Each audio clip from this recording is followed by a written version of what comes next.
Mis amigos, buenas noches.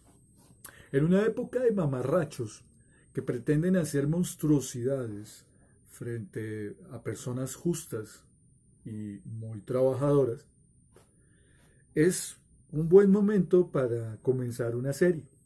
Y esta serie, la primera referencia que tenemos es acerca de los vampiros.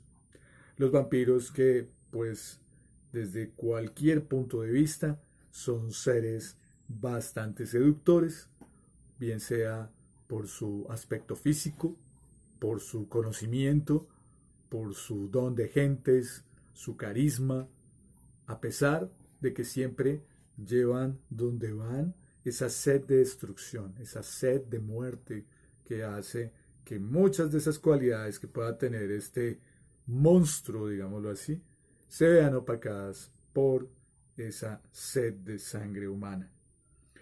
Eh, Vamos a tratar hoy de hablar de algunos de los más famosos vampiros o de historias o inclusive mitología que da la pauta para poder entender de qué se trata todo este fenómeno del vampirismo.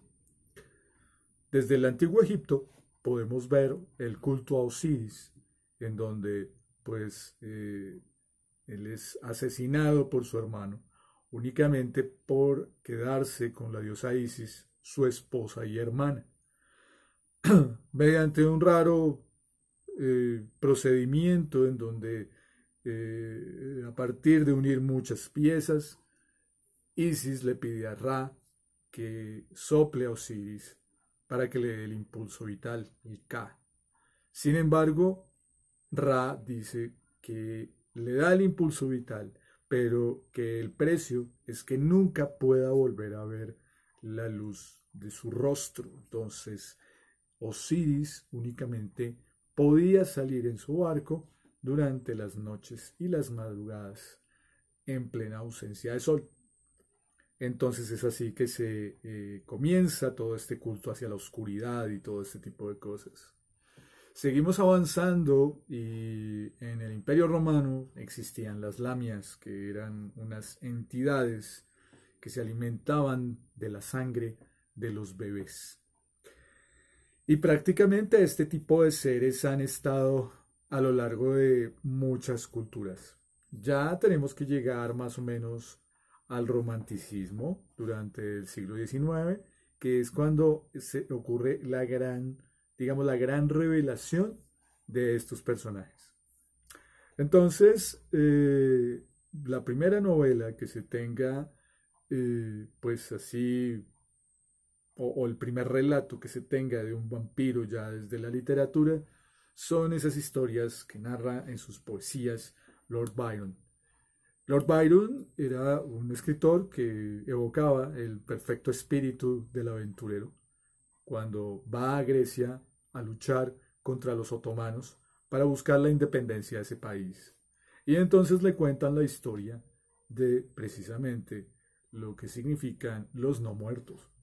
De ahí entonces se fascina con la historia de los no muertos, en donde pues son seres que se alimentan de sangre humana, que en los días se la pasan durmiendo o muertos, digámoslo así, en sus féretros, y en la noche salen a cazar y a beber la sangre, sobre todo de mujeres y niños. Posteriormente, ante estos relatos, entonces en Europa se vuelve muy de moda esto, y entonces el escritor irlandés John Sheridan Le Fanu escribe Carmilla. Carmilla es la primera novela de vampiros como tal. Y pues es una historia en donde pues tiene mucho que ver, se juega mucho con el placer, con la excitación a partir de un amor lésbico. Entonces es muy llamativa, llama mucho la atención y yo podría decir que Carmilla es una obra adelantada a su tiempo y que hace precisamente que le dé ese aire digamos, de high life o de bon vivant a el vampiro como tal. Entonces le da esa característica, ese donaire al personaje de Carmilla, y Carmilla se lo transmite a todos esos vampiros posteriores de los cuales vamos a hablar.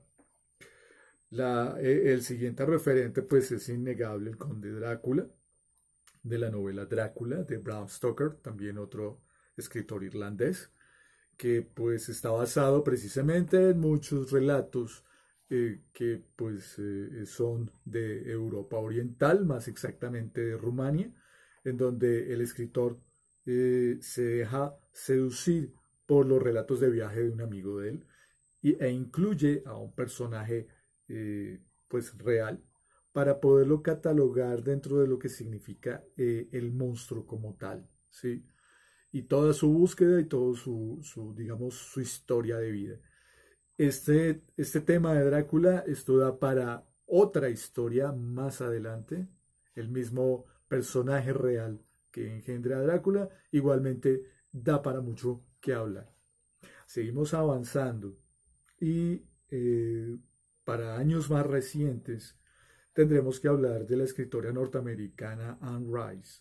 Anne Rice escribe pues una de las sagas más exitosas de vampiros y que vuelve otra vez, basado en el vampiro de Stoker, en el Drácula de Stoker, al vampiro clásico, que es una mezcla casi que andrógina de un ser que es completamente fascinante tanto como para hombres como para mujeres.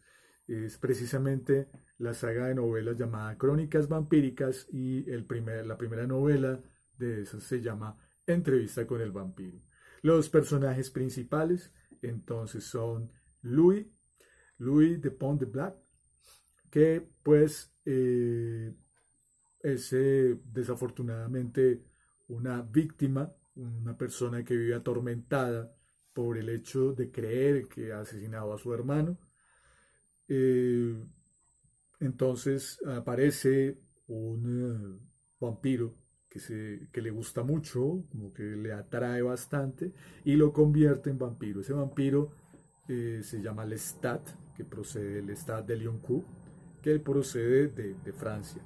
Y entre los dos se produce una relación de amor-odio en donde Lestat le enseña a Louis a cómo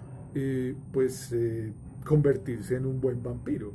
Entonces, a pesar de que Louis tiene una cantidad de reatos de conciencia y una cantidad de cosas que lo atormentan, y en una de esas, pues desafortunadamente comete uno de los grandes pecados por los cuales los vampiros jamás podrán ser perdonados y tendrán que ser castigados por los de su misma especie, que es la de convertir a niños pequeños en vampiros. Ese es un pecado que no puede tener ningún perdón. Entonces, desafortunadamente Louis convierte a una niña y esta niña obviamente tiene un pensamiento de adulta, se enamora de Louis y pues ocurren bastantes situaciones muy tremendas. Todos los vampiros que aparecen en las novelas de Anne Rice tienen la característica de que precisamente tienen una ambigüedad sexual y que pues prácticamente es una androginia que pues le da una característica fascinante. Para estos vampiros, que son de mucha clase, de muchos encajes, de mucho vestirse muy bien, de tener una apariencia física supremamente llamativa. Esto genera que pues su sexualidad, prácticamente el placer que genera la sexualidad, viene a partir de tomarse la sangre de sus víctimas. Esto les genera prácticamente un placer sexual y esa es una característica de las novelas de Anne Rice. Las novelas de Anne Rice son todo un icono de la cultura pop en Norteamérica y da sobre todo pie a una cantidad de productos que tienen que ver con los vampiros, llámense películas, llámense series de televisión, juegos de rol, videojuegos, animes, etc. ¿Sí? Para mencionar algunos, tenemos el juego de rol llamado Vampire Masquerade, en donde se habla de precisamente, algo muy interesante, que son las familias, digamos así, los clanes vampíricos, y que cada una tiene muchas características. Están los nobles, están los artistas, están los monstruos, están los gitanos. Hay muchas, son aproximadamente unas 15 familias, unos 15 clanes que hacen parte de eso. Cada una tiene una característica y pues es demasiado llamativa.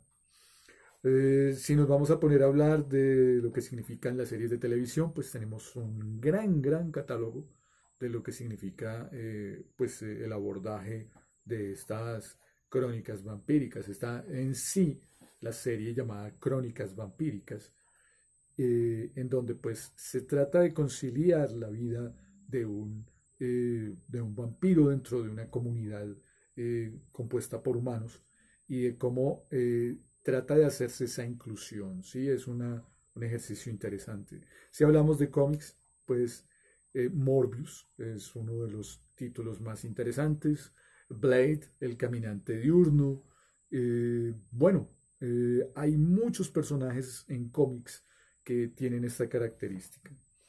Y obviamente no podemos dejar de mencionar la saga de novelas de Crepúsculo de Stephanie Meyer, que pues desafortunadamente lo que hace es un retroceso dentro de la evolución de lo que significa el personaje de vampiro. Porque obviamente, según Bram Stoker y según las historias antiguas, los vampiros no podían salir a la luz del sol. Según la novela de Bram Stoker, sí pueden salir a la luz del sol. Lo que pasa es que no tienen poderes durante la luz del sol. Pueden hacerlo, pero no tienen ningún poder. En las noches es cuando se revelan. Pero pues en la novela de Stephanie Meyer, pues este personaje simplemente sale al sol y se ilumina como si se tratara de un árbol de Navidad. Es algo que pues es bastante discutible y que no le aporta absolutamente nada a lo que significa el accionar, el andar de lo que significan los vampiros como tales. Creo que eso es una ofensa que pues ojalá algún día se pueda resarcir posteriormente. También en Colombia, pues Colombia ha hecho varias cosas con respecto a lo que significa la cultura de los vampiros. Básicamente con dos novelas, con una versión del Drácula de Stoker realizada por allá en los años 90, donde pues se hizo un acercamiento a la novela original y que pues hizo bastantes cosas interesantes. También se hizo una serie infantil llamada Chica Vampiro, si no estoy mal. La verdad nunca la he visto, no sé de qué trata, pero pues es un producto que pues seguramente se hallará por allá en una plataforma de streaming o algo por el estilo. Y una planeada serie de una saga de novelas escritas por Carolina Andújar llamada Vampiro, en donde pues también se plantean algunos ejercicios interesantes, pero no trata de ser sino únicamente la continuación de las sagas de vampiros que están muy de moda en la primera década de los 2000. Esto definitivamente hace que pues el personaje del vampiro sea una referencia muy llamativa para todas las personas que amamos la parte oscura de la vida. Eso que pues hace que no solamente la gracia de Dios se nos está dada, sino también la oscuridad que acompaña esa luz que tenemos cada uno de nosotros. Muchos personajes en este momento tratan de emular lo que significa el vampiro.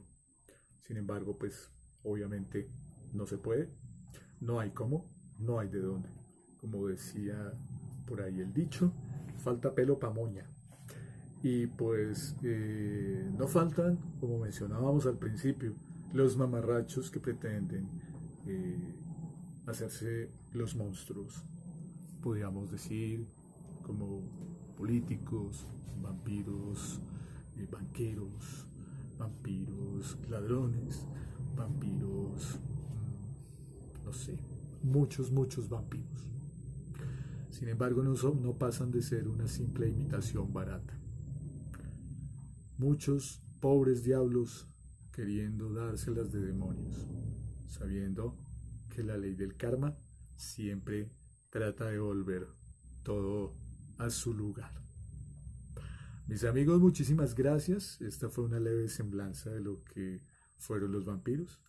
Hay mucha información, muchas series, muchas cosas que ustedes tal vez podrán informarse a partir de ahí. Les deseo que de corazón que toda esta situación que estamos viviendo llegue a un buen puerto, que sea el mejor de todos, lo que sirva para la mayoría de nosotros.